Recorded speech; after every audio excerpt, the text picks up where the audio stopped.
Encore un petit complément pour finir eh bien cette étude sur le sel, pour bien comprendre, bien sûr, parce que le Seigneur il donne toujours à nous faire compléter, à nous faire comprendre.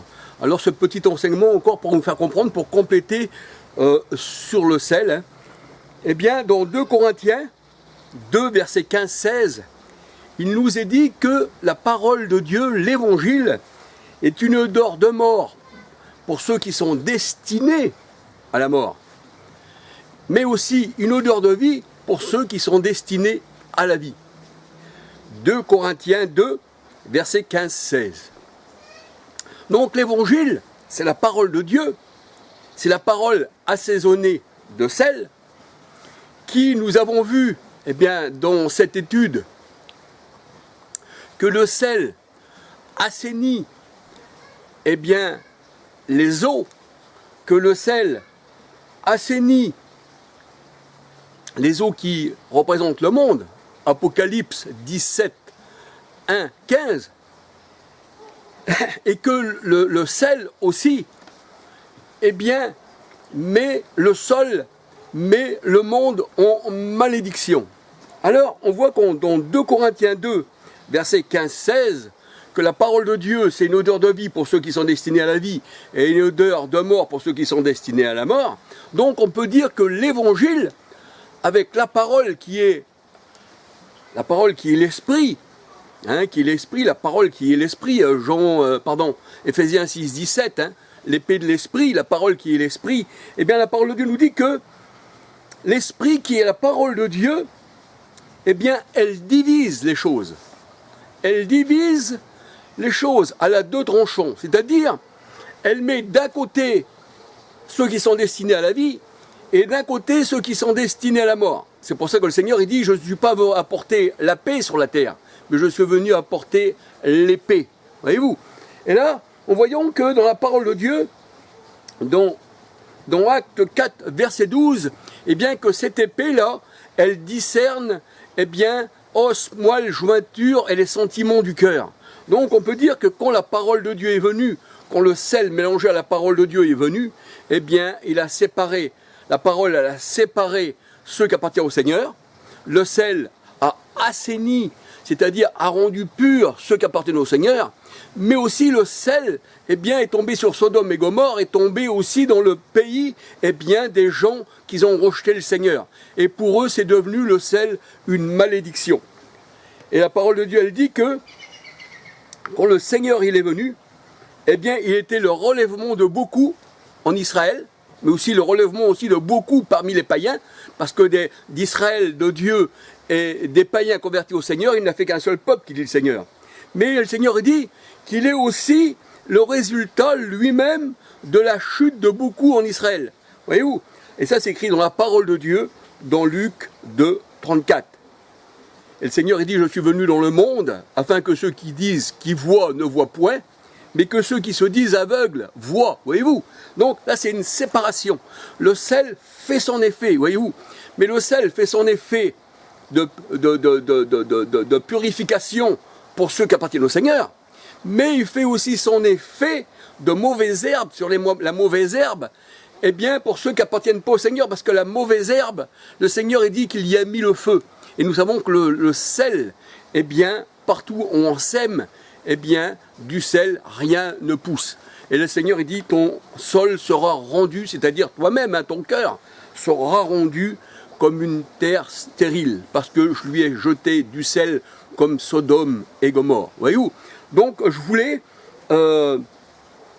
pousser un peu plus loin et mettre bien, ces derniers versets à la parole de Dieu pour qu'on puisse plus eh bien, avoir de compréhension dans la parole de Dieu.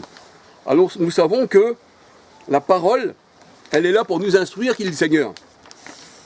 Elle est là pour eh bien, nous élever, parce que le Seigneur dit, celui qui vient, il est comme un enfant, il est comme un bébé, il a besoin de lait, il ne peut pas en lui donner une nourriture solide. C'est ça la parole, on ne peut pas donner une nourriture solide à quelqu'un qui vient de naître, qui vient d'être chrétien, mettons une supposition.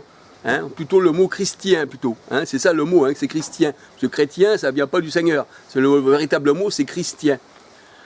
Voilà, chrétien, hein, et comme il est appelé Christ, on dit chrétien, comme le mot christian, voyez-vous, mais on dit pas chrétien, voyez-vous, c'est christian, c'est chrétien, voilà, et qui veut dire oint. Vous savez, je voulais dire quelque chose aussi. Nous savons que la parole aussi, eh bien, c'est elle qui nous met à part, hein, purifiée par l'eau de la parole. Mais on voit aussi, hein, une petite réflexion aussi, eh bien, nous voyons que la parole de Dieu nous dit, et je crois que c'est écrit dans Ézéchiel, je vous donnerai les versets, parce que je crois que je ne les ai pas trop en tête, mais je sais que c'est dans Ézéchiel. Le Seigneur, il répudie, eh bien,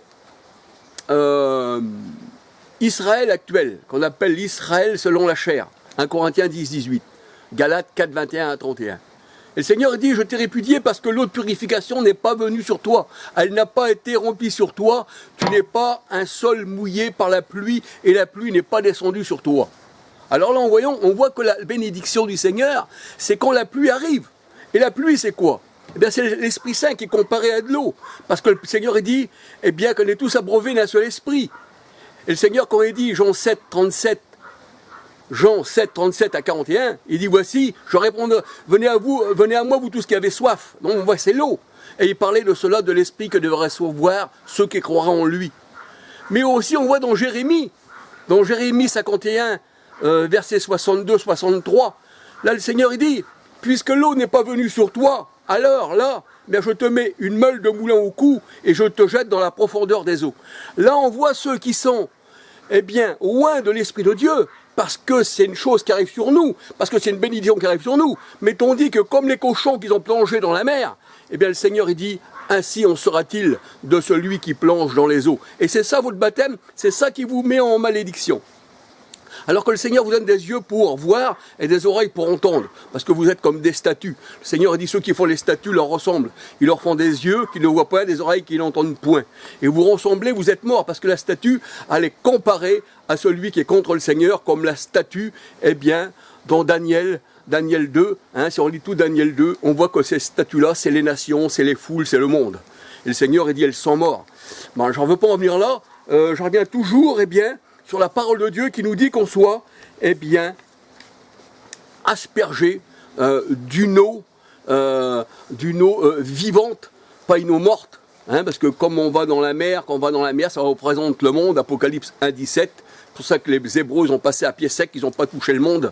Seuls ceux qui étaient au temps de Moïse, les Égyptiens, eux, ont plongé, ont été immergés par les eaux. Tout ce qui est immergé, pour le Seigneur, c'est une malédiction. C'est pour ça qu'il dit, je prends ma main et je te retire des grandes eaux. Ça veut dire, je te retire du monde. Et les eaux ne passeront pas sur ta tête, ne passeront pas sur toi. Voyez-vous? Donc on voit que les eaux là, et quand le Seigneur a dit, je ferai sur vous une aspersion d'eau pure, Ézéchiel 36, versets 25, 26, 27, eh bien, et je changerai vos cœurs, qui sont de pierre en cœur de chair, et je vous donnerai mes lois. Eh bien, ça veut dire quoi? Eh bien, ça veut dire que le peuple de Dieu, c'est le peuple qui est oint, qui a reçu du Seigneur. C'est le peuple qu'on appelle le peuple messianique, parce que le mot messie veut dire aussi onction. Et les antichrists, c'est ceux qui sont contre l'onction, qui sont contre Christ. C'est ceux qui ne veulent pas de l'onction, mais qui veulent être immergés. Comme aussi au temps de Noé, que les mauvaises personnes ont été immergées et que ceux qui étaient sur l'arche, eh bien, ont été sauvés. 8 en tout, qui dit le Seigneur. Parce que c'est un petit troupeau, c'est une petite porte. Voilà. Mais je ne reviens pas là-dessus, hein. Je ferai encore des autres études sur autre chose si vous voulez, hein. Enfin si le Seigneur veut, qui me donne à cœur. Mais là, je voulais parler du sel et de la parole de Dieu et de l'épée de Dieu qui sépare. Voyez-vous que le sel, eh bien, c'était une bénédiction pour les uns, mais pour les autres aussi, c'était la malédiction. Alors comprenez bien que la parole de Dieu aussi, le Seigneur, il dit, eh bien, celui qui me rejette, eh bien, il aime la mort. Tandis que celui qui m'accepte, ça c'est l'évangile aussi, hein, qui était prêché au temps du Christ, eh bien, accepte la vie, parce que c'est Jésus la vie, c'est Jésus l'évangile. Hein, c'est pour ça que le Seigneur, il dit qu'il est, eh bien, la parole faite chair. Hein, Jean 1,14, il est Dieu aussi qui est venu en chair nous sauver. 1 Timothée 3,16. Eh bien, que le Seigneur vous bénisse et puis que le Seigneur vous garde. Et puis la prochaine fois, eh bien, j'essaierai de parler sur autre chose si le Seigneur me donne à cœur de parler. Gloire à son nom. Alléluia.